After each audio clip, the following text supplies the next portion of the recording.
السلام عليكم ورحمة الله. الحمد لله رب العالمين، والصلاة والسلام على أشرف المرسلين وعلى آله وصحبه وسلم.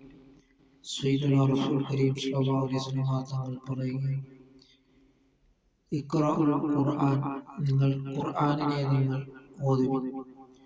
ഖുർആനിനെ ഓതുന്നത് കൊണ്ട് നമുക്ക് ബർക്കത്തുണ്ടാകുന്ന ഒരു കാര്യമാണ്. മൂന്ന് കാര്യങ്ങളിലേക്ക് നോക്കൽ ബർക്കത്ത് സുന്നത്താണ്.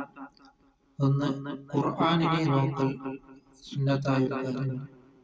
വിശുദ്ധ ഖുർആനിന്റെ പേജുകൾ ഇങ്ങനെ മറിച്ചു നോക്കുകയും അതിന്റെ അക്ഷരങ്ങൾ നോക്കലും അതിങ്ങനെ നോക്കലും സുന്നത്താണ്. രണ്ട്, ഉമ്മയുടെ മുഖത്തേക്ക് നോക്കൽ സുന്നത്താണ്. മൂന്ന്, കഅബാലയത്തിലേക്ക് നോക്കൽ അതും സുന്നത്താണ്.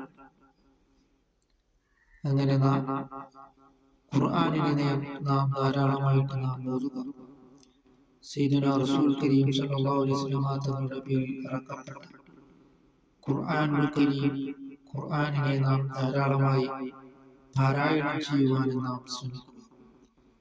സയ്യിദുനാ ഉമർ ഫാറൂഖ് റളിയല്ലാഹു തആല അൻഹു വിശുദ്ധ ഖുർആൻ കേട്ടിട്ടാണ് ഹിദായത്തിന്റെ പാതാവിലേക്ക് നയിക്കുവാനുള്ള പ്രധാന കാരണം വിശുദ്ധമായ ഖുർആനിന്റെ മാസ്മരികമായിട്ടുള്ള വചനങ്ങളാണ്. അതിപ്പോക്കരിയായിരുന്ന മഹാനായ ഉമർ ഫാറൂഖ് റളിയല്ലാഹു തആല അൻഹു എന്ന് പറയുന്നതായ ഒരു കാട്ടറബിയെ ഹിദായത്തിലേക്ക് ക്ഷണിച്ചത് വിശുദ്ധമായ ഖുർആനാണ് എന്ന് നാം 100% നാം മനസ്സിലാക്കുകയും വിശുദ്ധ ഖുർആനിനെ നാം ധാരാളമായിട്ട് നാം പാരായണം ചെയ്യുകയും ചെയ്യുക.